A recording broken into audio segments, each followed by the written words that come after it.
The Grey Lady's Three Faces. 1. The Nurse's Tale. February 1918, Helsinki. A city gripped by frost lay under snow like a corpse in its winding sheet. Irina Morozova tightened the scarf around her face as she stepped out of the Russian Naval Hospital by Senate Square. Revolution had already set St. Petersburg ablaze, and the same fever now raged in Helsinki. The hospital was full not with old battlefield wounds but with the starved, the frostbitten, and the sick. Casualties of a civil war, on both sides.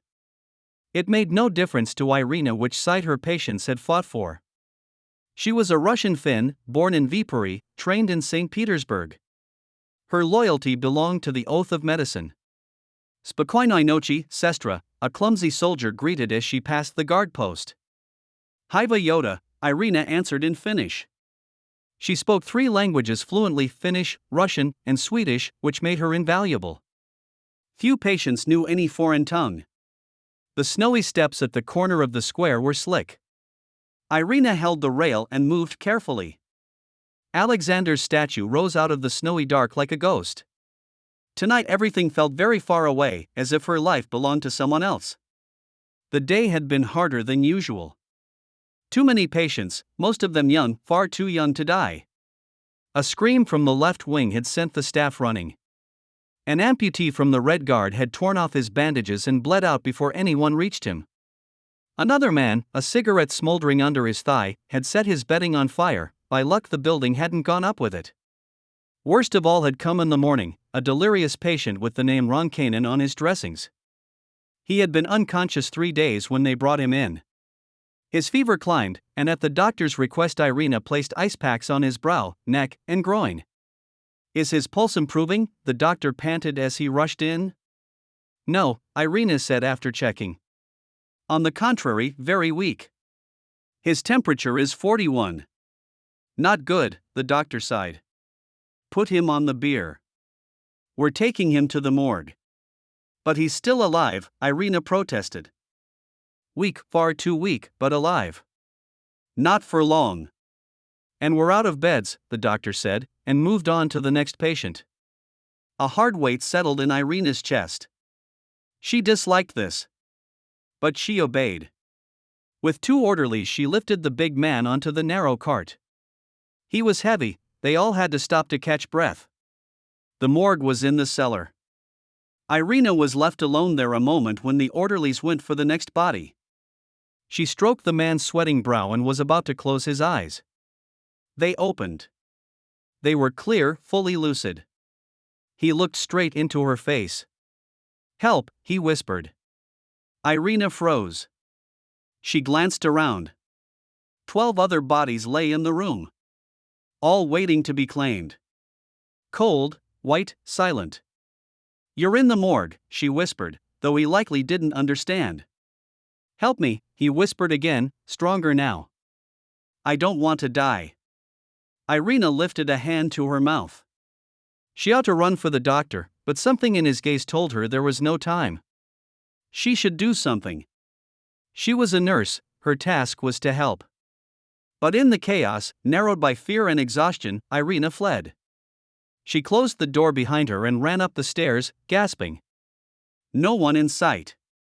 No one at all. She waited 15 minutes, then headed toward the main entrance to report it. On the way she nearly collided with the doctor, coming toward her, pushing Ronkainen's cart. "A miracle," he said, delighted. The patient came to down in the morgue. Someone had left the door ajar. A passerby heard a faint cry for help. Irina swallowed. "How fortunate," she managed. "Where is he now?" "Back on the ward, of course. Recovering astonishingly." Relief washed through her. At least her cowardice had not killed him. Still shame and guilt pressed on her chest. Now, walking home, that same guilt clung like wet cloth. She walked on by habit, barely noticing her route, along Kivarakoja, toward her tiny room on Kanavakatu. Suddenly a cold gust struck, colder than the night air. The scarf at her throat tightened, as if someone pulled it. A shop window she passed reflected two figures. Irina cried out. A man stood at her side, tugging the scarf. Ronkainen. Impossible, she had last seen him in a hospital bed, weak but alive. Had he followed her? What are you? She began, and the scarf tightened. He didn't answer. His eyes were cold, without a trace of humanity. His hands were white, far too white. You left me to die, he said in a flat voice that wasn't wholly human. Now you'll learn what it is when no one helps. But, you were helped, Irina rasped, the scarf crushing her windpipe. You recovered. My body recovered, the man said. But I died down there in the cellar. Alone. Abandoned. Heart-hammering, Irina understood. He wasn't a living man. Not like the others. This was something else. The last thing she knew was the scarf drawing tight, until she too learned how it felt to die alone on a cold floor. At the corner of Senate Square, people still sometimes meet the Grey Lady, a figure in a nurse's uniform who walks with purpose and never reaches her destination. If someone asks, "Why do you wander here?" the answer is always the same. I'm in a hurry. Someone needs my help. 2. The Maid's Tale. The forest of masts from Stockholm-bound ships swayed beyond the windows of the Bachhaus. Katerina, an 18-year-old maid, dusted the rosewood chest in Merchant Bach's Grand Hall. The sun had set, tallow candles scented the air with butter-warm light. It was 1806, and Helsinki was still small. The Bachhaus on the corner of Senate Square was the pride of the city, a 3-story stone house in a place of low wooden buildings. But today Katerina noticed none of this beauty. Her heart was broken. That morning, bringing fresh coffee to the merchant's chamber, she had heard the news: Bach intended to marry. Not Katerina, as she had secretly dreamed, but Johanna von Lintunen, the wealthy district physician's daughter. Katerina had worked in the house since she was 3. Her mother had been the family cook, dead of scarlet fever when Katerina was 14. The girl had followed in her mother's steps, from dishes and floors to managing the master's personal needs, clothing, meals, company. For a long time Katerina had done more than a maid's work. She had been the widower's confidant, his daily companion, his conversational partner. Many evenings, after the others retired, she read poetry in the hall or played the clavichord while he sipped cognac. The previous spring, on a warm night heavy with lilac, Gustav Bach had invited her to his chamber and taken her in his arms for the first time. They never spoke of it after, but it happened again. And again. Katerina had dared to hope it was more than appetite. She believed Gustav loved her as she loved him, boundlessly, absolutely, forever. But now, Johanna von Lintunen. A proper wife who would give him heirs. Socially suitable, a maid was not. Why had she been so foolish? Why had she allowed herself to believe otherwise? Candlelight flashed off the chest's polished surface like the tears brightening her eyes. She wiped them away. There was no time to cry. The master had guests to dinner, von Lintunen, of course, and everything must be perfect. Katerina, you're distracted, a familiar voice said from the doorway. Gustav stood there in his fine clothes, ready for the evening. That chest is no cleaner than 5 minutes ago. Forgive me, sir, she whispered, working faster. I need you, Gustav said, voice lower. Upstairs. Her hand stilled. Her heart jumped. But, the guests will arrive soon. Which is why I must look my best, he smiled. I need help dressing. Of course. Only that. Katerina followed him up to the 3rd floor, to his private rooms. In the dressing room, by dimmer candlelight, they were alone. Gustav sat and pointed to his collar. Would you fix this? It's not right. Katerina bent to tie it again. The familiar scent, costly soap, aftershave, a breath of tobacco rose to meet her. Her heart stung. This would be the last time they were this close. When the betrothal was announced, he would call her into the receiving room and compensate her for her services. Then she would have to go. Done, she said, about to step back, when Gustav caught her wrist. Not yet, he said, lower still. Katerina, you must know, everything isn't what it seems. I don't understand, sir, she answered carefully. I must marry well, he explained, eyes soft on hers. It's vital for the future of my trade. But that doesn't mean our understanding must end. Katerina froze. You mean I should remain in the house? Wouldn't your future wife find that improper? Gustav chuckled. Johanna won't live here. Her father has bought them a home in the very center. I'll visit once or twice a week. But my home is here. And you, Katerina, are the heart of my home. The words felt sweet at first. Then they tasted like ash. He would continue, secretly, shamefully. She would be the maid who shared the master's bed when the lawful wife was away. She would never have a public place, never be able to name her love. Worst of all, she would be trapped forever in the house that reminded her of what she could never have. I have to return to the kitchen, Katerina said coldly, pulling away. The cook needs help. Gustav looked first puzzled, then disappointed. As you wish. But remember, I took you in when you were a child. All you are, you owe to me. Katerina touched the little silver cross hidden under her dress, her mother's last gift. True, sir. All that I am, I owe to you. She curtsied. Only when the door closed did she whisper the thought that remained, and for that I hate you more than anyone in this world. That same night, after the von Lintunen had gone and Gustav climbed to the third floor, full of wine and promises, Katerina crept to the attic. A thick hoisting rope ran across the rafters for lifting heavy goods into storage. She checked the knots, the strength. All in order. In the music box she left a note, only a few lines. This house that was my home is now my prison. The love I felt was only a snare. Let me go free. Dusky light slanted along the crooked walls as she set the noose around her neck. She stood a moment, looking out the tiny window where dawn rose over Helsinki. She thought of all the mornings she had woken in this house, of all the doors she had never been allowed to open, toward freedom, toward a life of her own. I'm going now, she whispered, and stepped into the empty air. These days, when the Bachhaus attic lies quiet in the evenings, footsteps are sometimes heard. Visitors lodging in the building say they've seen a grey-clad woman whose eyes shine with deep sorrow. She moves as if searching, perhaps for release, perhaps for a love that never was. Who are you? Someone once dared to ask. Why do you walk here? Waiting for a heart that never came, the figure whispered and faded like smoke. 3. The woman on the Bridge of Sighs. When Imperial Russia granted Finland autonomy and the capital rose in importance, the site of today's city hall held the Surawon, the city's chief ballroom and meeting place. 1 block down from the Bachhaus, toward Senate Square, Sofiankata ran beneath a covered passage between buildings. People called it the Bridge of Sighs, after the one in Venice. In 1903, Helmi Jarnefelt, the daughter of a civil servant, crossed the bridge every morning and every evening. She moved aware of the world around her and yet apart from it. There she goes, back and forth, older officials whispered behind curtains. Like a ghost. Such a pity, sighed the old maid, Sophia. Her husband, Lieutenant Radakorpi, disappeared during Russian maneuvers. She believes he'll return.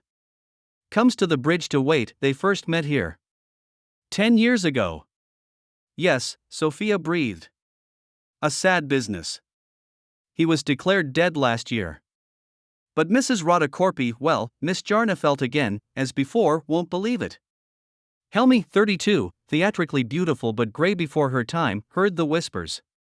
She heard all of them. But they did not touch her. Army doctors had called it shock or hysteria. She has lost contact with reality, they explained. Helmi did not consider it a loss. She knew what others did not. Severin lived. Severin would return. She remembered the last day she saw him. It was autumn then, as now. In 1893 she had seen him off at the Market Square quay where the ship waited. The Russian warship was enormous, black, its funnels menacing. It's only 6 weeks of maneuvers, Severin had promised, kissing her hand. I'll be back before Christmas. Promise, Helmi had begged, holding the silver anchor on his button. Promise you'll come back. I promise, he had said, smiling in the way that always set her heart racing. Wait for me on the Bridge of Sighs, where we first saw each other. 6 weeks passed, then 6 months. Then a year. He didn't return. Her letters came back unopened. Headquarters replied simply that Lieutenant Radacorpi's name had been added to the missing list. No further information available. In March 1894, her father, a senior official at the Foreign Ministry, received word from St. Petersburg. The boat carrying crew had capsized in a storm, all were drowned. Severin among them. Helmi did not believe it. He had promised. And he never broke promises. She had an inheritance, there was no need to remarry. One by one her friends withdrew. Sympathy turned to averted faces. Her parents begged her to go to the country where clean air and labor might restore her. She refused. Her place was here, on the bridge. Year by year she grew more indistinct around the edges. Her gray dress, first donned after Severin's death, softened to a worn sheen. Her once clear, fine features grew pale and misty, like moonlight on water. Her hair, once glossy black, turned entirely gray. Now and then she returned to the world. She spoke plainly, asked after the latest events, even smiled. These moments were rare. Clerks in the district would sigh in relief, perhaps Miss Jarnefelt would finally recover. Perhaps life would go on. Then, as quickly, the clarity left. Helmi sank back into the dream of waiting. One autumn day in 1903, 2 senior officials were crossing the bridge when she stepped forward. "Excuse me," Helmi said. "Excuse me, I've lost my husband." "Have you seen him?" "Severin Radacorpi. Lieutenant. Tall, dark, in a blue uniform." "No, I haven't," said the first, embarrassed. "Dead, obviously," the second muttered loud enough to hear. "He is not dead," Helmi cried, sudden rage breaking loose. "He promised to return. He's coming now. He's come back. He's..." Her words stopped. She had turned toward the end of the bridge. There, as if conjured, stood Severin. The officials, who saw only empty air, drew back in alarm. Helmi ran toward the man no one else could see. Severin smiled, arms open. "I knew it," Helmi whispered, tears bright. "I knew you'd come." As she hurried past the officials toward her vision, she bumped an older gentleman. He staggered, lost his footing at the rail, and fell to the pavement below. The drop was not far, but far enough. He died at once of a broken neck. A week later, Helmi Jarnefelt, no longer Mrs. Radacorpi, stood in court accused of manslaughter. Declared not responsible, she was sent to the Lapinlahti asylum. There, in a bleak cell, she died. She had stepped out the window, though it should have been impossible, barred so that only an arm could fit through. Yet in the morning she lay broken beneath it, shards of glass around her like a glittering frame. These days, on Sofiankata where the bridge once crossed, people sometimes feel a cold draft. A gray woman, always the same, still searches for her lost Severin. And sometimes, when it is very dark and quiet, someone claims to see a man in uniform reach out a hand to her, never quite touching. Thread. These 3 stories, the nurse, the maid, the lieutenant's wife, are 3 faces of the same gray lady myth. Or are they? The whole Senate Square quarter is thick with tales. Ghosts walk by night. Look closely and a single thread runs through the 3: guilt, a broken promise, the longing for release. Each woman died early, tragically. Each stuck fast in her own curse, her own guilt. Each waited for something that never came.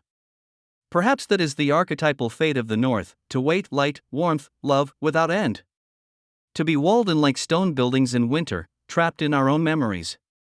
Or perhaps these are only stories told in the dark when frost howls in the corners and wind rattles the panes. Perhaps the gray figures late walkers claim to see in our gray city are reflections of ourselves, of promises we broke, the moments we were afraid, the chances we never took. Still, if you walk by Senate Square late at night, feel a cold breath, and glimpse a gray figure at the edge of sight, remember to greet her politely. You never know which of us will be the next to join the gray lady, wandering Helsinki's alleys forever.